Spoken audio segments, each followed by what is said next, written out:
باللہ من الشیطان الرجیم بسم اللہ الرحمن الرحیم قل یا اہل الکتاب لا تغلوا فی دینکم غیر الحق، اے حبیب صلی اللہ علیہ وسلم آپ کہہ دو کہ اے کتاب والو تم دین میں غلو نہ کرو. تم دین میں کیا نہ کرو؟ غلو. اب دین میں غلو کیا ہوتا ہے؟ غلو کرنا یعنی حد سے بڑھ جانا. غلو کرنا یعنی حد سے بڑھ جانا. کسی چیز کو حد سے زیادہ کرنے لگے تو وہ کیا ہو جائے گا؟ غلو. شریعت میں ہر ایک چیز کی کیا بتائی گئی ہے؟ حد. اگر آپ اس سے حد سے بڑھ جائیں گے تو آپ کیا کر رہے ہیں؟ غلو کر رہے ہیں. آپ کیا کر رہے ہیں اس کے اندر؟ غلو. مثالیں کیا ہیں؟ مثال کے طور پر غلو محبتوں میں بہت ہوتا ہے. اکثر ہم محبت کرتے ہیں تو کسی سے بہت بے انتہا غلو کرتے ہیں، بے انتہا غلو کرتے ہیں. میں آپ کو چند ایگزامپل، میں آپ کو بالی ووڈ کے سانگس جو اکثر لوگ سنتے ہیں، میرے بھی کام ہے وہ سانگس گزرے. تجھ میں رب دکھتا ہے یارا میں کیا کروں. اب یہ کیا کرنا ہے آپ؟ کسی عورت کے چہرے میں آپ کو اللہ دکھتا ہے کیا؟ نہیں. یہ کیا کرنا ہے آپ؟ یہ غلو ہے، یہ کفریہ کلمات ہے. یہ کون سا کلمہ ہے؟ کفریہ کلمات. ہمارے پاس علم نہیں ہے جس کی وجہ سے ہم یہ سب ہم اتنے گناہوں میں ملوث ہوتے چلے جا رہے ہیں، گناہ میں پڑتے چلے جا رہے ہیں. تو دین کا جب علم آپ سیکھیں گے تو آپ کو پتا چلے گا کہ کلمہ کفر کیا ہے، کلمہ کفر کون سا نہیں. پہلی بات تو گانے سننا ہی نہیں، گانے سننا ہی جائز نہیں. اب سنتے بھی ہے تو ایسے جو ہے نا سننا ہی نہیں ہے. کیوں نہیں سننا؟ اس میں تو کفریہ کلمات بکے جا رہے ہیں. رب کی شان میں گستاخیاں ہو رہی ہے، رب کی شان میں توہین کی جا رہی ہے، رب کی اہانت کی جا رہی ہے، رب کو ہلکا جانا جا رہا ہے، رب کو ہلکا پیش کیا جا رہا ہے. بہت سارے ایسے جو نا جملے ہیں گانوں کے اندر آتے ہیں جو کفریات ہوتے ہیں اور اس سے ہمارا ایمان جا رہا ہے، ہم کو خبر نہیں ہو رہی ہے. اور نبی کریم صلی اللہ علیہ وسلم نے یہی فرمایا ہے کہ صبح قیامت جب ایسا زمانہ آئے گا، انسان جو ہے نا رات ایمان کی حالت میں گزارے گا، جب اس کا دن گزرے گا تو وہ کافر ہو جائے گا. اور جب دن ایمان کی حالت میں گزارے گا، جب وہ رات گزارے گا تو وہ کیا ہو جائے گا؟ کافر. صحیح حدیث ہے. اتنے فتنے پھیل جائیں گے. ایمان کی حالت میں اگر انسان بیٹھا ہے اٹھے تک کافر ہو جائے گا، اگر کھڑا ہوا ہے وہ بیٹھے تک کافر ہو جائے گا. وہ گنگنا رہا ہے، اس کو خود خبر نہیں ہے وہ کیا گنگنا رہا ہے. اس کو خود خبر نہیں ہے کہ وہ اپنے خود کے خدا کی جو ہے نا توہین کر رہا ہے اور کفریہ کلمات پک رہا ہے اور اس کا ایمان جا رہا ہے، اس کو خبر بھی نہیں.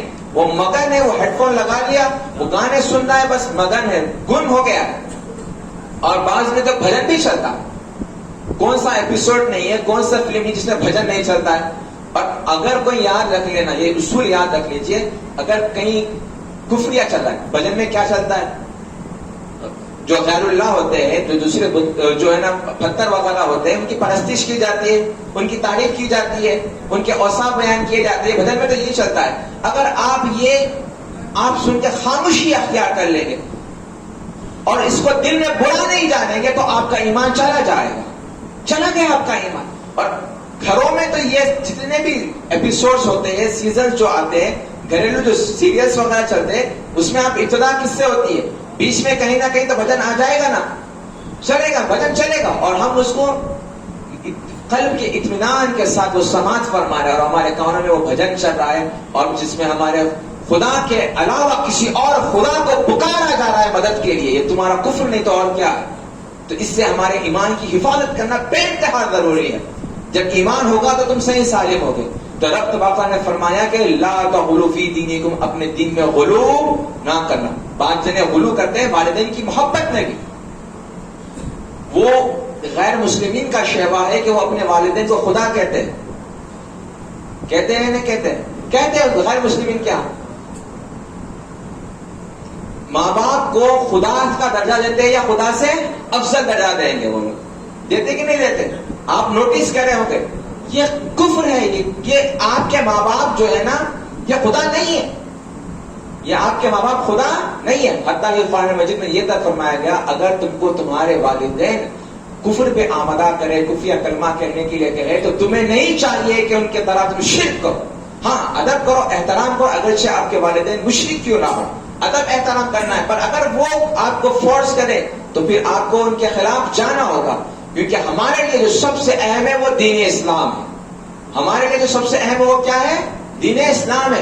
بعد میں والدین آئیں گے، بعد میں سب کچھ آئیں گے، بعد میں بزرگان دین آئیں گے، بعد میں پیر و مرشد آئیں گے، بعد میں سب کچھ آئیں گے. پر پہلے کیا ہے؟ دین اسلام. سب سے پہلے ہمارے لیے کیا ہے؟ شریعت ہے. اگر ماں باپ کہیں گے کہ آپ یہ گناہ کرو تو گناہ پہ ماں باپ کی اطاعت نہ. یاد رکھیے اصول، گناہ میں ماں باپ کی اطاعت نہیں کی جائے گی. گناہ ماں باپ کی اطاعت والدین کہہ رہے ہیں نماز نہ پڑھو، کہ آپ نماز نہیں پڑھیں گے نہ، آپ کو نماز قائم کرنا ہوگا۔ اسی طرح ایک اور مسئلہ ہے، یاد رکھنا، والدین کہہ رہے ہیں کہ داڑھی مڈاؤ، کنوینس کرنا ہوگا، منانا ہوگا کہ نہیں ہماری شریعت کا حصہ ہے، ہم اس کو چھوڑیں۔ میں نے آپ کو کل پچھلی نشست میں آپ کو مثال دے کے میں نے بیان کی ہے، منافقانہ صفت ہے کہ نیکی سے روکنا، برائی کی طرف لوگوں کو بلانا، یہ کس کی صفت ہے؟ منافقانہ، منافقوں کی صفت ہے۔ میں نے آپ کو سورہ توبہ کی آیت پڑھ کے میں نے آپ کو سنائی کہ منافقانہ صفت یہ ہے کہ آپ لوگوں کو کس کی طرف بلا رہے ہیں؟ گناہ کی طرف، اور روک رہے ہیں کس سے؟ نیکی سے روک رہے ہیں، نمازوں سے روک رہے ہیں۔ بچہ چاہتا ہے کہ کرتا پاجامہ پہنے، ٹخنوں سے اوپر شلوار رکھے، شریعت کا پابند بنے، داڑھی چھوڑے، حافظ قرآن بنے، پر ماں باپ کیا چاہ رہے ہیں کہ نہیں بیٹا تجھ کو ماڈرن بننا ہے، تجھ کو جو ہے نا انجینئر بننا ہے، ڈاکٹر بننا ہے، first become this and then let's see the hafiz Quran. تم حافظ قرآن بن بھی جاؤ گے تو کتنا کماؤ؟ رزق یاد رکھنا یہ کسی مخلوق کے ہاتھ میں نہیں، رزق رازق رزاق کے ہاتھ میں، وہ اللہ کے ہاتھ میں، وہ جسے چاہے بے حساب دے، وہ رزاق ہے۔ یہ ہمارے اور آپ کے اختیار میں نہیں۔ اللہ پہ توکل کرو، وہ آپ کو بے حساب آپ کو وہ رزق دے گا۔ تو رزق تو اللہ کے ذمہ کرم میں ہے۔ اگر رزق محنت سے اگر حاصل ہوتا تو پھر مزدور جو لیبر جو ہارڈ ورک کرتے ہیں، لیبر اڈے پر جو آپ سائٹس پہ اگر آپ چلے جائیں تو پھر ان کو سب سے زیادہ رزق ملنا چاہیے، تو ان کو سب سے زیادہ رزق کیوں نہیں مل رہا ہے؟ سب سے زیادہ دولت ان کے پاس کیوں نہیں آ رہی ہے؟ یاد رکھنا یہ اصول نہیں ہے کہ محنت کے حساب سے آپ کو رزق ملتا ہے۔ واللہ یرزق من یشاء بغیر حساب، اللہ جسے چاہتا ہے بے حساب رزق عطا کرتا ہے۔ یہ نصیب کی بات ہے، یہ نصیب کی بات ہے، یہ مقدر کی بات ہے، یہ اللہ کے قبض قدرت میں رزق ہے، یہ کسی آپ کی محنت میں بھی نہیں ہے۔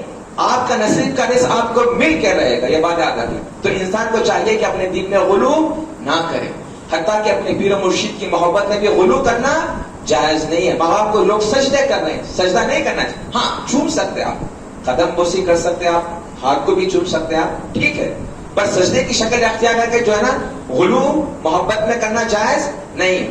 حتیٰ کہ دیکھیے کیوں کہا گیا، جو پچھلی امتیں تھی نا، عیسیٰ علیہ السلام کی جو قوم تھی، انہوں نے عیسیٰ علیہ السلام کی محبت میں غلو کیا، حتیٰ کہ آپ کو جائز نہیں ہے کہ آپ نبی کی محبت میں بھی غلو کریں۔